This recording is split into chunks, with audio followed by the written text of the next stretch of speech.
Hello friends, नमस्कार। हिंदी ज्ञानद्वीप में आपका हार्दिक स्वागत है।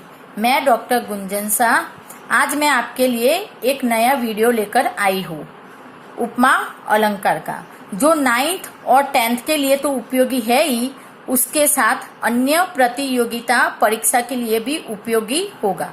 अगर आपको मेरा ये वीडियो पसंद आए तो उसको लाइक कीजिए और मेरे चैनल को सब्सक्राइब जरूर करना। आज हम अर्था अलंकार के अंदर उपमा अलंकार पढ़ेंगे, लेकिन देखिए, उपमा अलंकार पढ़ने से पहले अर्था अलंकार क्या है और इसके कौन से मेन प्रकार है वो मैं आपको आज बताऊंगी। जैसा कि आपको पता ही होगा कि पहले जो मैंने वीडियो में बना चुकी हूँ शब्द अलंकार की थी, उसमें मैंने अनुप्रास, यमक, श्लेष, वक्रोक्ति और पुनरुक्ति प्रकाश अलंकार पढ़ाए थे, तो आपने वो देखे ही होंगे। आज उपमा अलंकार पढ़ाने से पहले अर्थ अलंकार क्या है वो मैं आपको बता रही हूँ।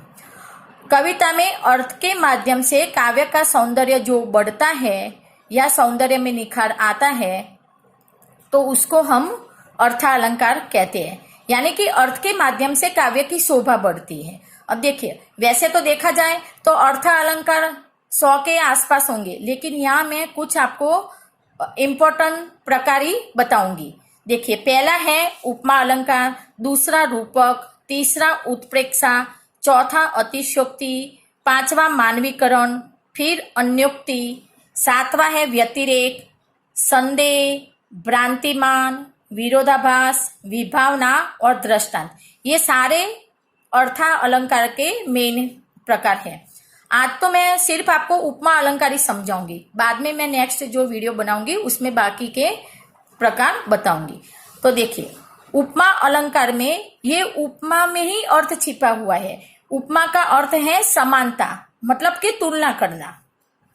तो इस आधार पर उपमा अलंकार की व्याख्या हुई, जहां एक वस्तु या व्यक्ति की तुलना किसी अन्य प्रसिद्ध वस्तु या व्यक्ति से की जाती है, वह उपमा अलंकार माना जाता है।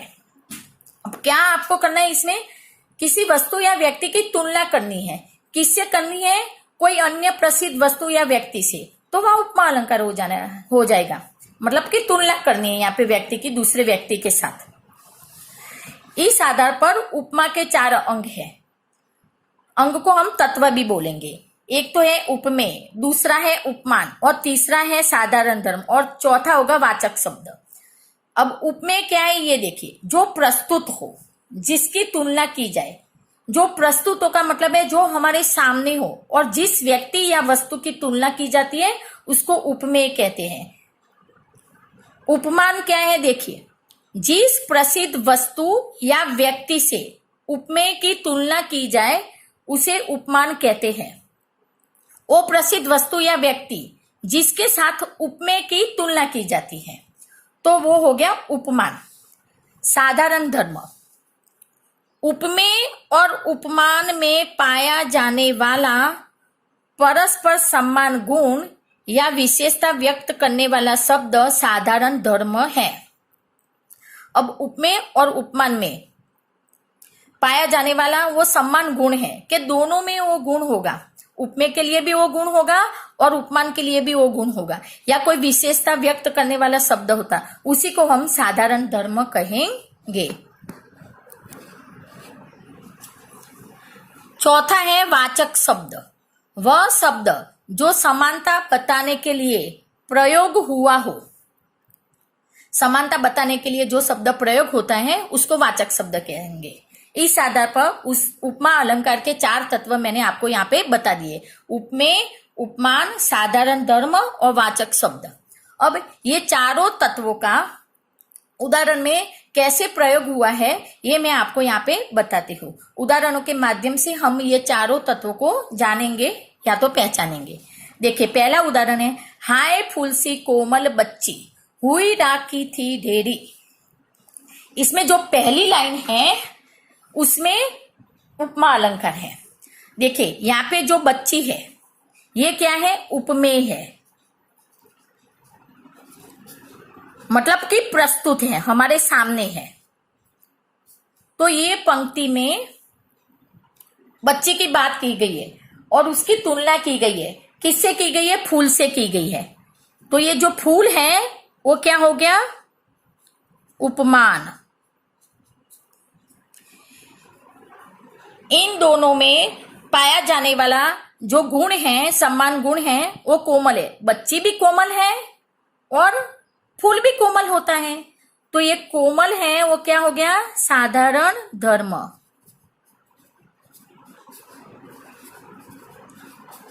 और वाचक शब्द है सी, जिससे उपमा अलंकार की पहचान होती है।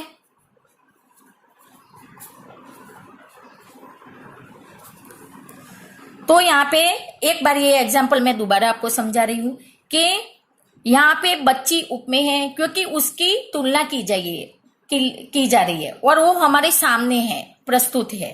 किससे तुलना की जा रही है? फूल से। तो उपमान हो गया। दोनों के बीच में जो सम्मान गुण है या विशेषता बताने वाला शब्द है वो कोमल है और वाचक शब्द सा है। एक और एग्जाम्पल भी मैं आपको यहाँ पे बताऊंगी ताकि आपको उपमा अलंकार पहचानने में ज्यादा कठिनाई नहीं हो। देखो, पीपर पात सरिस मन डोला। यहाँ पे मन की तुलना की गई है। किसके साथ? पीपल के पत्ते के साथ। तो ये जो मन है वो उपमेय कह लो, या जो हमारे सामने है, प्रस्तुत है। पीपर पात ये क्या है? इसके साथ इसकी तुलना की जा रही है, उपमान है। जैसे पीपल का पत्ता इधर उधर डोलता रहता है, ये डोला, वो है साधारण धर्म।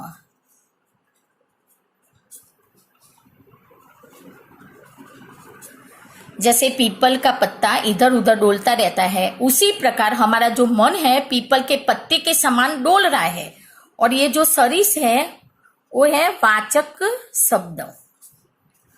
तो इस प्रकार मैंने यहाँ पे आपको उपमा अलंकार के बारे में बताया और जो उपमा के 4 अंग हैं वो भी मैंने आपको यहाँ पे बता दिए।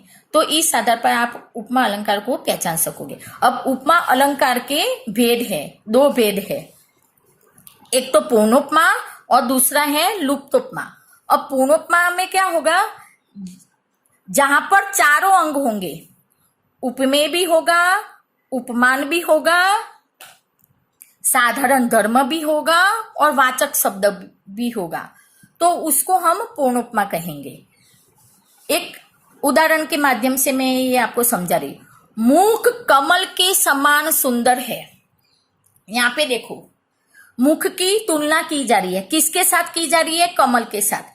तो ये जो मुख है वो क्या हो गया? उपमेय। कमल ये उपमान। दोनों में पाया जाने वाला सम्मान गुण कौन सा है? ये सुंदर है। तो ये हो गया साधारण धर्म। और के सम्मान जो है वो क्या है? वाचक शब्द है। तो जिस पंक्ति में उपमा के चारों अंग होते हैं उसको हम पूर्णोपमा कहेंगे। अब लुप्तोपमा देखिए, जहां पर चारों में से कोई भी अनुपस्थित रहे वहां लुप्तोपमा अलंकार होता है। लुप्तोपमा होगी, एक भी नहीं हो सकती या 2 भी नहीं हो सकती। ठीक है, तो ये देखिए, इसका भी उदाहरण देखिए। मुख कमल के समान है। यहाँ पे मुख की तुलना की गई है कमल से। तो यहाँ पे मुख क्या हो गया? उपमेय। कमल क्या हो गया? उपमान। और के समान क्या है? वाचक शब्द है। अब इसमें साधारण धर्म नहीं दिया गया। देखो यहाँ पे साधारण, पूर्णोपमा में देखिए सुंदर शब्द दिया है ने, ये साधारण धर्म था। और यहाँ पे साधारण धर्म नहीं दिया है, तो ये हो गई लुप्तोपमा। तो इस प्रकार पूर्णोपमा और लुप्तोपमा, ये उपमा अलंकार के 2 भेद हुए। पूर्णोपमा में उपमा के चारों तत्व होंगे और लुप्तोपमा में 4 में से कोई एक नहीं होगा या 2 भी नहीं हो सकता। ठीक है, तो इस प्रकार ये उपमा अलंकार मैंने आपको यहाँ पे पूरा समझाया है। लेकिन मैं आपको एक ट्रिक भी दे रही हूं कि जिससे आप उपमा अलंकार को आसानी से पहचान सको। तो देखिए, जिस पंक्ति में आपको क्या याद रखना है, सा, सी, सम, सरिस, के समान, जैसी, ज्यों आदि वाचक शब्द आए वहां उपमा अलंकार होगा। अब कोई पंक्ति देखोगे तो उसके अंदर ये सारे वाचक शब्द आ जाएंगे, सा, सी, सम, सरिस, के समान, जैसी, ज्यों आदि। तो आप उसको आंख बंद करके उपमा अलंकार में ले जाओगे। अब मैं कुछ उदाहरण आपको यहाँ पे, पहला उदाहरण देखिए, रति सम रमणीय मूर्ति राधा की। यहाँ पे राधा की मूर्ति की बात कही गई है और राधा की मूर्ति की तुलना किससे करी गई है, रति से। रति कौन थी, कामदेव की पत्नी थी, ठीक है। तो यहाँ पे मूर्ति राधा की कौन है, ये है उपमेय। किसके साथ इसकी तुलना की गई थी, रति। तो ये हो गया उपमान। और रमणीय का मतलब होता है सुंदर। तो ये दोनों में ये गुण बताया गया है। तो ये हो गया साधारण धर्म। और देखिए ये जो सम है वो वाचक शब्द है।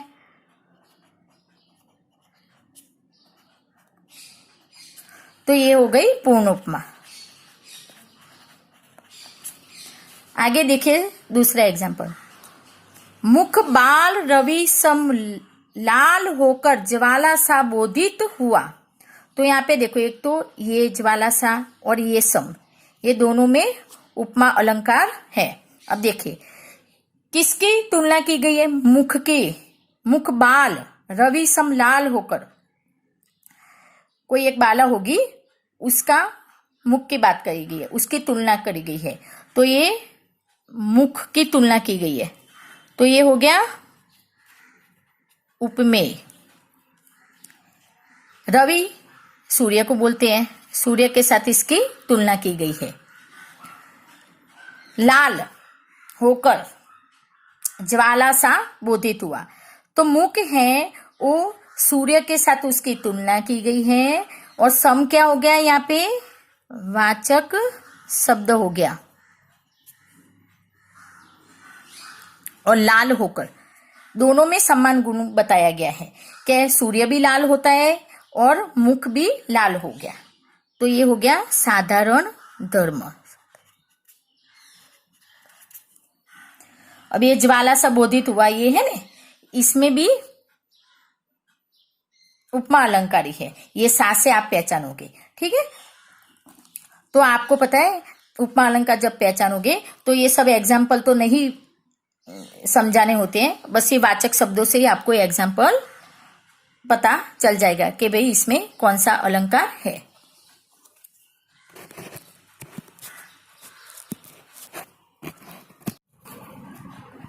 तीसरा एग्जाम्पल देखिए, मखमल के झूले पड़े हाथी सा टीला। यहाँ पे मखमल के झूले की तुलना की गई है। तो ये मखमल के जो झूले हैं वो उपमेय है। किसके साथ इसकी तुलना की गई है, हाथी के साथ। तो ये हो गया उपमान। कैसा है, जैसे हाथी का जो टीला होता है, टीला जो छोटी छोटी पहाड़ी होती है उसको बोलते हैं। तो मखमल के झूले को टीले के हाथी के समान बोला गया है और दोनों में जो समान गुण है वो टीला है। साधारण धर्म। और ये हो गया वाचक शब्द सा। तो आपको वहां तो ऐसे कुछ अलग अलग पहचानना नहीं होता कि उपमेय क्या है, उपमान क्या है, वाचक शब्द क्या है, साधारण धर्म क्या है। हाँ, अगर कोई प्रतियोगिता परीक्षा में ये कह रहे हैं कि पूर्णोपमा और लुप्तोपमा पहचानिए, तो आपको वहां पहचानना होता है। वरना तो आपको सिर्फ उपमा अलंकार ये लिखना होता है। लेकिन मैं तब भी आपको यहाँ पूरा ये वीडियो में डिटेल से समझा रही हूँ। अब आगे एक एग्जाम्पल देखिए, कोटि कुलिस सम वचन तुम्हारा। ठीक है, यहाँ पे परशुराम और लक्ष्मण के बीच का ये संवाद था, वहां से ये पंक्ति ली गई है। तो ये यहाँ पे लक्ष्मण बोल रहा है वचन तुम्हारा। तो ये यहाँ पे वचन की बात की गई है। तो ये हो गया उपमेय। कोटि कुलिस, कोटि का मतलब होता है हजारों और कुलिस का मतलब होता है वज्र, जो इंद्र का एक शस्त्र है। ठीक है, और वो जो है कैसा होता है, भाले आकार का होता है। तो ये लक्ष्मण परशुराम को कह रहे हैं कि तुम्हारा जो वचन है और वो वज्र के समान है। यहाँ पे सम है वाचक शब्द, लेकिन वो कैसा है वो नहीं बताया गया है। मतलब यहाँ पे ये लुप्तोपमा है।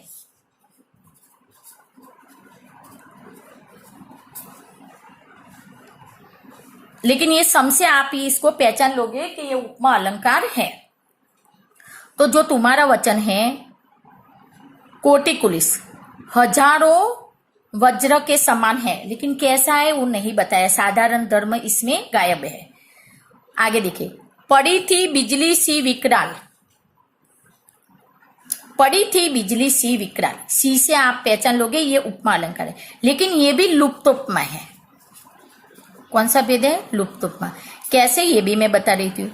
यहाँ पे पड़ी थी बिजली सी विकराल, ठीक है, यहाँ पे उप में गायब है। बिजली कौन है, उपमान, और दोनों, और ये है विकराल साधारण धर्म है, और ये हो गया वाचक शब्द। तो यहाँ पे लुप्तोपमा है। यह देखिए अरविंद से शिशु वृंद कैसे सो रहे।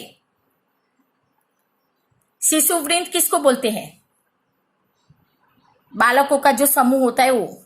ये हो गया उपमेय। अरविंद से कमल की भांति, से क्या है, वाचक शब्द। अब यहां पे भी गायब है। क्या गायब है, साधारण धर्म गायब है। तो ये भी हो गया लुप्तोपमा। यहाँ पे शिशु वृंद, बालकों की, जो छोटे छोटे बालक होते हैं उनका समूह है, उसकी तुलना कमल से की गई है, इसलिए ये लुप्तोपमा अलंकार है। से पहचानोगे। सूरदास अबला हम भोरी, गुड़ चीटी ज्यो पागी। देखो ज्यो है, ये भी उपमा अलंकार की पहचान है, वाचक शब्द है ये। अब यहाँ पे ये सूरदास का बहुत प्रसिद्ध पंक्ति है, दोहा है। यहाँ पे अबला हम भोरी, यहाँ पे जो राधिका है, राधा है, वो कह रही है कि हम भोली भाली है। ठीक है, यहाँ पे राधा की जो तुलना है, अबलाओं की जो तुलना है, ये जो अबला हम भोरी, ये है उपमेय। इनकी तुलना है चींटी के साथ की गई है, ये उपमान है। ठीक है, क्या की गई है, और ये जो है ये वाचक शब्द है। सूरदास अबला हम बोरी, गुड़ चीटी ज्यो पागी, के हम भोली भाली अबला नारी है, जैसे चीटी गुड़ के साथ हमेशा, पागी का मतलब होता है चिपटी रहती है, वैसे ही राधा गोपिया है, जो गोपिया कह रही है कि हम भी श्री कृष्ण के प्रेम में आसक्त है। तो आप ये जो लिखा है उसके आधार पर आप इसको पहचानोगे कि ये उपमा अलंकार है। आगे, सिंधु सा विस्तृत और अथा एक निर्वासित का उत्साह। यहाँ पे निर्वासित का उत्साह, उत्साह कैसा है, निर्वासित। तो ये हो गया उपमेय। सिंधु सागर को बोलते हैं, ये हो गया उपमान। सा है वाचक शब्द, विस्तृत और अथा, ये हो गया साधारण धर्म।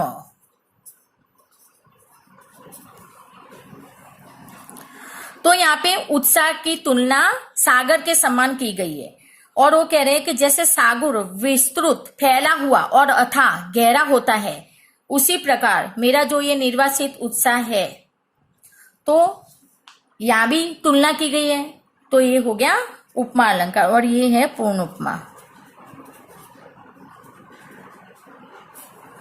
तो मैंने ये वीडियो में आपको उपमा अलंकार के बारे में पूरा विस्तार पूर्वक समझाया है, और मैं उम्मीद करती हूँ कि आप ये मेरा वीडियो अंत तक देखना और इसको बड़ी गहराई से समझना। अगर नहीं समझ में आता तो ये मेरा वीडियो आप 2 बार रिपीट करना, और कुछ लिखना चाहो तो लिख भी सकते हो।